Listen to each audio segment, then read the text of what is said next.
तो नमस्कार। पाठशाला नौकरी की हमारे यूट्यूब चैनल पर आप सबका बहुत-बहुत स्वागत, वंदन, अभिनंदन है। साथियों, मैं हूं डॉक्टर अखिलेश पांडे। इस चैनल के माध्यम से मैं आप सब तक रोजगार संबंधित महत्वपूर्ण सूचनाएं जो दैनिक समाचार पत्रों में आपसे संबंधित प्रतियोगी छात्रों से संबंधित होती है, उसे पहुंचाने का काम प्रतिदिन करता हूं। साथियों, आप सबसे एक सहयोग की अपेक्षा है कि हमारे चैनल को ज्यादा से ज्यादा लाइक करें, सब्सक्राइब करें, शेयर करें, ज्यादा से ज्यादा प्रतियोगी छात्रों तक पहुंचाने का प्रयास करें। आइए देख लेते हैं आज के वीडियो में कुछ समाचार पत्रों में प्रकाशित कुछ महत्वपूर्ण शिक्षक संबंधी रोजगार संबंधी सूचनाएं क्या हैं।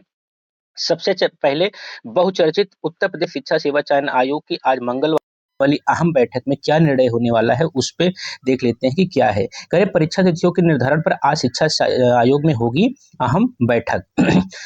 करें कि प्रत्येक मंगलवार को शिक्षा सेवा चयन आयोग में बैठक होती है, उसी के संदर्भ में यहाँ पे सूचना प्रकाशित है। करें उत्तर प्रदेश शिक्षा सेवा चयन आयोग की मंगलवार को प्रस्तावित बैठक में आगामी परीक्षा तिथियों के निर्धारण पर चर्चा कर निर्णय लिया जा सकता है।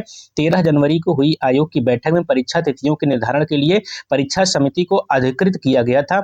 समिति परीक्षा तिथियों के संबंध में विचार कर अपना निर्णय प्रस्तुत करेगी।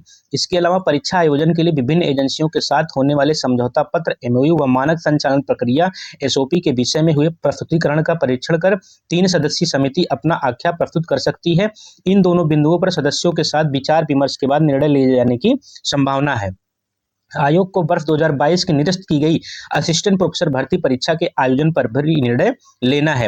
एडेड महाविद्यालयों के असिस्टेंट प्रोफेसर के 910 पदों की कराई गई लिखित परीक्षा का परिणाम घोषित किया गया था, लेकिन इस परीक्षा में गड़बड़ी की पुष्टि हो जाने पर मुख्यमंत्री के निर्देश पर 7 जनवरी को इसे रद्द कर दिया गया था। इसके अलावा एडेड माध्यमिक विद्यालयों के प्रशिक्षित स्नातक शिक्षक, टीजीटी एवं प्रवक्ता संवर्ग के 4163 पदों पर भर्ती के लिए परीक्षा आयोजन पर निर्णय लिया जाना है। इस भर्ती के लिए वर्ष 2022 में आवेदन लिए गए थे। इस भर्ती के लिए करीब 13.33 लाख अभ्यर्थियों ने आवेदन किए थे, जिन्हें अब तक परीक्षा के आयोजन का इंतजार है। टीजीटी पीजीटी भर्ती परीक्षा आयोजन को लेकर 5 बार तिथियां घोषित की गई, लेकिन कराई नहीं जा सकी। ऐसे में आयोग लंबित भर्ती परीक्षाओं के आयोजन के साथ साथ नई शिक्षक भर्ती के लिए जल्दी अधियाचन को लेकर समीक्षा कर सकता है। तो साथियों, आज मंगलवार को जो भी बैठक होगा वो सूचना हम आप तक पहुंचाएंगे, लेकिन मैं बार बार कहता हूं कि नई शिक्षक भर्ती तो आएगी, ये तो तय है, लेकिन उससे ज्यादा जो तय है कि जो पुरानी शिक्षक भर्ती है, चाहे टीजीटी पीजीटी 2022 की हो, चाहे जो 2022 की असिस्टेंट प्रोफेसर परीक्षा रद्द हुई है ये हो, इसका एग्जाम शासन प्रशासन के प्रथम प्रायोरिटी, फर्स्ट प्रायोरिटी में है, प्रथम वरीयता में है। तो आप लोग इंतजार तिथि का मत करिए, तिथि कभी भी जारी हो सकती है, अपनी पढ़ाई जारी रखिए। साथ ही साथ शिक्षा सेवा चयन आयोग की एक नियमावली वायरल हो रही है, उसके संबंध में ये कहा जा रहा है कि अब उसमें टीजीटी पीजीटी की आयु फॉर्म भरने के लिए एकेडमिक कैलेंडर ईयर जिस वर्ष विज्ञापन होगा उसमें न्यूनतम 21 वर्ष, अधिकतम 40 वर्ष रखा गया है। उसमें लिखा तो गया है, लेकिन ऐसा लागू नहीं होगा, वो त्रुटिपूर्वक उसमें ऐड हो गया, चूंकि वो यूपीपीएससी से नियमावली कॉपी कर रहे थे। इसी को लेकर के प्रारूप में संशोधन चल रहा है, जो पोर्टल है उसमें संशोधन का काम भी चल रहा है। टीजीटी पीजीटी शिक्षा सेवा चयन आयोग से जो वैकेंसी आएगी वो पहले की तरह रिटायरमेंट के 1 माह पहले तक यदि आप फॉर्म डाल सकते हैं तो आप उसमें आवेदन करेंगे। साथ ही उसमें जो महत्वपूर्ण बदलाव है जो वायरल हो रहा है कि प्रधानाचार्य की जो भर्ती है अब सबसे पहले लिखित होगी, 90% उसका मार्क्स होगा और 10% साक्षात्कार का होगा, दोनों को जोड़ करके आपका मेरिट बनेगी। पहले ये स्क्रीनिंग होता था, केवल इंटरव्यू के आधार पर प्रधानाचार्य की भर्ती एडेड इंटर कॉलेजों में होती थी। तो ये थी शिक्षा सेवा चयन आयोग की कुछ महत्वपूर्ण सूचनाएं, और आज जैसे ही अगली सूचना निकल के आएगी एग्जाम की, हम आप तक पहुंचाने का प्रयास करेंगे। साथियों, दूसरी जो महत्वपूर्ण भर्ती है, कह रहे हैं कि जूनियर एडेड की भर्ती। जूनियर एडेड की मैं बार बार कह रहा हूं कि जूनियर एडेड में अनुभव प्रमाण पत्र के लिए पेज फंस गया है। उसके लिए अब अभ्यर्थी सीएम के दरबार, मुख्यमंत्री के दरबार में भी पहुंच चुके हैं, वहां गुहार लगा रहे हैं। कहने कि जूनियर एडेड शिक्षक भर्ती 2021 के तहत प्रधानाध्यापक के 253 पदों पर नियुक्ति में अनुभव प्रमाण पत्र का मामला मुख्यमंत्री योगी आदित्यनाथ तक पहुंच गया है। अभ्यर्थी ज्ञानवेंद्र सिंह ने बंटी ने सोमवार को मुख्यमंत्री से लखनऊ मुलाकात कर समस्या बताई। कहा कि लगभग 99% अभ्यर्थियों ने वित्त विद्यालय में 5 साल या अधिक वर्ष तक सहायक अध्यापक के रूप में शिक्षण कार्य किया है और वो प्रधानाध्यापक पद के लिए अनुभव की योग्यता रखते हैं।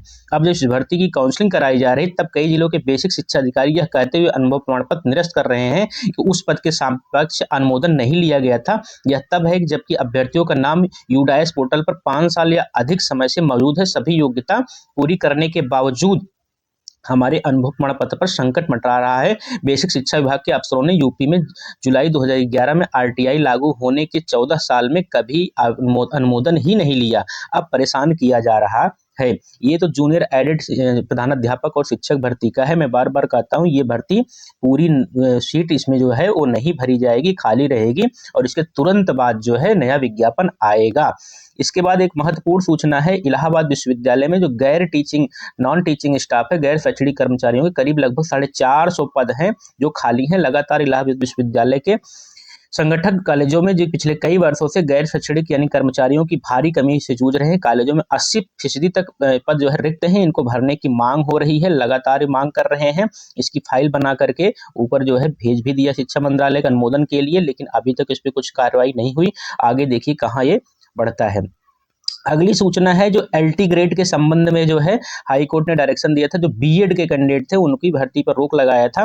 तो उन्होंने लोक सेवा आयोग द्वारा एलटी ग्रेड 2025 शिक्षक भर्ती विज्ञापन को इलाहाबाद हाई कोर्ट में फिर से चुनौती दी। इसे लेकर के हाई कोर्ट ने सभी पक्षों को नोटिस दिया, उनको सुनने के लिए कहा कि वैकेंसी को रोकिए मत, लेकिन बीएड की ये जो अभ्यर्थी हैं इनको अभी नियुक्ति नहीं देनी है, तो उनको अभी उनकी नियुक्ति पर रोक लगाई है, लेकिन पूरी प्रक्रिया पर रोक नहीं लगाई, पूरी प्रक्रिया चलती रहेगी। अगली जो महत्वपूर्ण सूचना है कि बेटियों को सेना में भर्ती का मौका 18 फरवरी को रैली करें। संयुक्त प्रवेश परीक्षा सीई में सफल होने वाली बेटियों को सेना की महिला मिलिट्री पुलिस में भर्ती होने का सपना जल्द पूरा होगा। उत्तर प्रदेश और उत्तराखंड की इन अभ्यर्थियों के लिए 18 फरवरी को छावनी स्थित एएमसी सेंटर और कॉलेज स्टेडियम में महिला मिलिट्री पुलिस अग्निवीर के पदों के लिए भर्ती रैली होगी। जुलाई में ही सीई में सफल उत्तर प्रदेश उत्तराखंड के 1000 अभ्यर्थियों की भर्ती रैली के लिए चयनित किया गया है। तो ये रही कुछ महत्वपूर्ण सूचनाएं। ऐसे ही सूचनाओं के लिए हमारे चैनल पाठशाला नौकरी के आप सब्सक्राइब करें और ज्यादा से ज्यादा लोगों को तो शेयर करें। मिलते हैं अगले वीडियो में, तब तक के लिए नमस्कार, धन्यवाद, अपना ख्याल रखें।